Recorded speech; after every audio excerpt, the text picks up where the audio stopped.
Hi guys, welcome back to my channel. This is Rodney once more, and if you are new here, you're most welcome, and then I hope that you're going to enjoy this video. So today I'm going to share with you guys very interesting things. I had a conversation yesterday with a certain guy, a brother. So we were talking about issues of visas, so I just thought after that conversation with him, I thought that it would be very much important for me to share this information also on this channel. I know that that, for example, if you are from South Africa or maybe even other countries in SADC region, maybe in Africa or anywhere else, there are countries which do not require a visa to actually visit Ireland, whether it's for tourism or for studying or for a lot of stuff. But it's important to note these key issues, that even though you don't require a visa, there will be certain documents that will be required from you.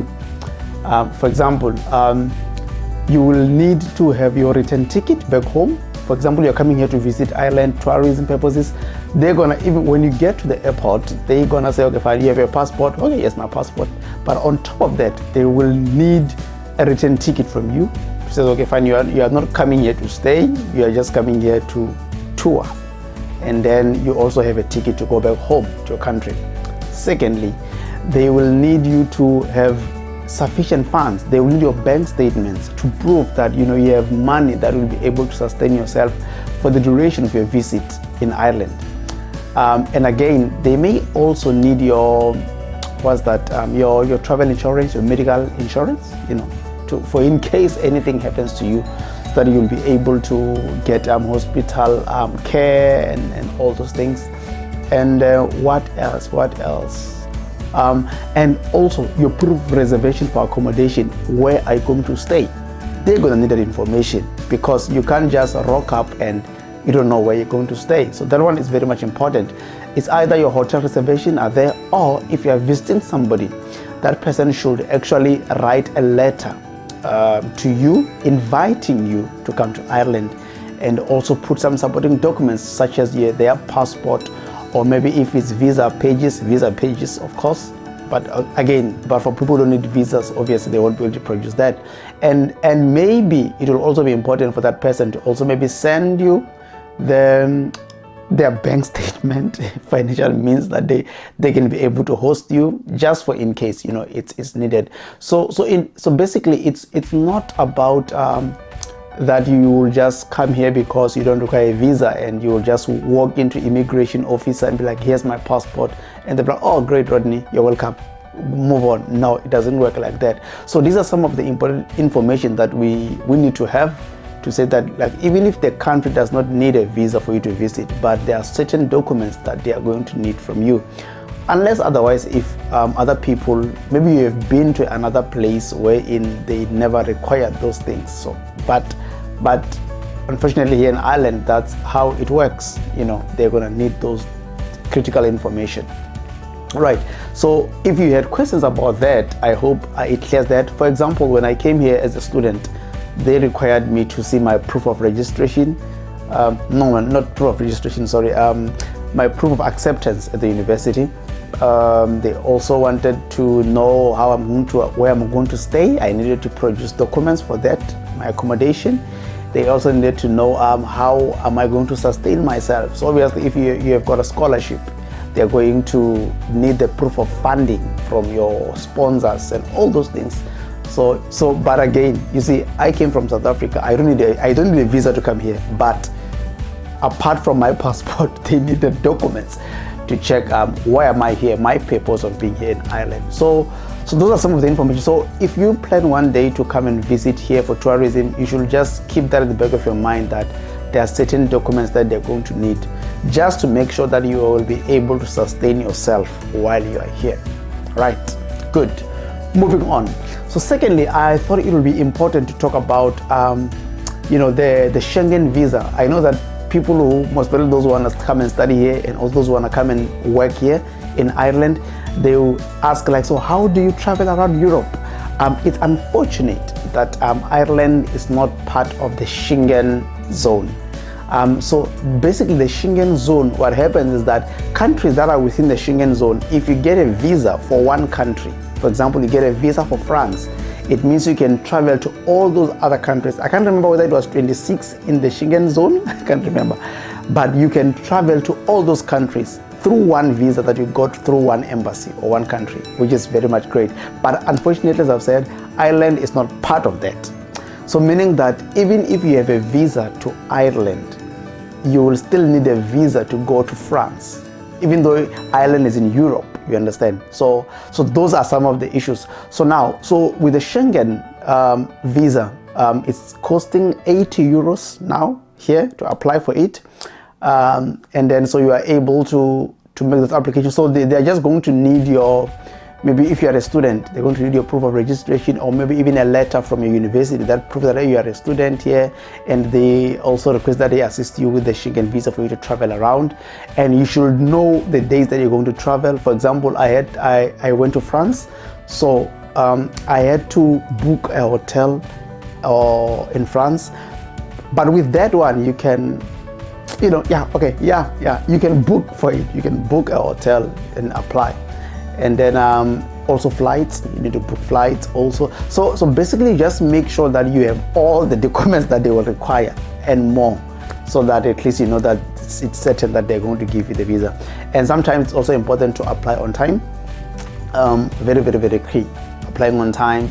For example, maybe you can give it maybe 2 months or 3 months before you apply, so that at least you don't get disappointed in terms of waiting for so long for the visas, because now with the issues of Ukraine and other things, so there might be delays here and there, so you need to take note of that. So at least when you get that one, sometimes they can give you a month. That's the unfortunate part. They can give you a month or maybe 2 months, some 3 months, some 6 months. Sometimes it also depends which embassy you apply from, which country within the Schengen area. But when they give you, at least you are able to travel as many countries as you can. Right, so that's that about the Schengen area and the Schengen visa, I mean. So those people who have questions about that, that's how it goes. So you are able to apply for that. But it's also important that when you arrive in Ireland as a student, for example, or maybe working, before you get your residence permit, because for Schengen they're going to need your residence permit. So sometimes you can wait maybe for 2 or 3 months after you arrive here to get your GNIB card, your residence permit, and then you'll be able to make that application. Third, I posted a video on part-time jobs here in Ireland. You can check it out. But for you to apply for part-time jobs, it's important that you know that you need to apply for a PPS number. So a PPS number, basically it is used for you to for tax issues. It's like a tax number actually. In South Africa it would be like a tax number. So at least when you're offered a job, you are able to go and apply for a PPS number. But there are ways, for example, if somebody needs to do a driver's license here, you can also apply for a PPS number. So there are ways in which you can apply for a PPS number, which are just highlighted on the website of the government. And then the last part that I wanted to share with you guys is the graduate visa. So with the graduate visa, what happens is that, for example, right now, it's a permit, not a visa, it's a permit. So what happens that, for example, right now, I have a STEM 2 visa, no, permit. Why am I saying visa? It's because I'm talking about visas. So a STEM 2 type of permit, which allows me to be here at least for the duration of my program, which is a year. And then so with that permit, I'm able to work 20 hours during school term and also 40 hours during school holidays. So after I'm done with my program, there is this one permit is called a STEM 1G. So it's a graduate type of permit that allows you to stay here in Ireland looking for jobs, for opportunities for a duration of 24 months. Although it's broken down into two, first 12 months, and then you can renew for the other 12 months. So it's a graduate permit that just says to you that you are done with your program. If it's for example, it's a level 8 qualification, that means you have 12 months to remain here and look for employment. And then if you have if you have level 9, like your master's, your PhD, that means that you can stay for 24 months looking for employment. And the only way for you to satisfy that, for example, if you are still looking, interviews schedule that you have attended, registering with agencies that can help you look for employment here. So in short, once you are done with your studies, you can actually remain here in Ireland through those permits which you need to apply for you to continue stay in here after you are done with your program. So that's what I wanted to share with you guys about these visas things, and also maybe also to say that for those who come for, they call it skills visa, like those critical skills, because that there are those occupations which are just high in demand, critical skills. So there is that type of visa that you can actually get in here once you actually got a job, you're offered a job.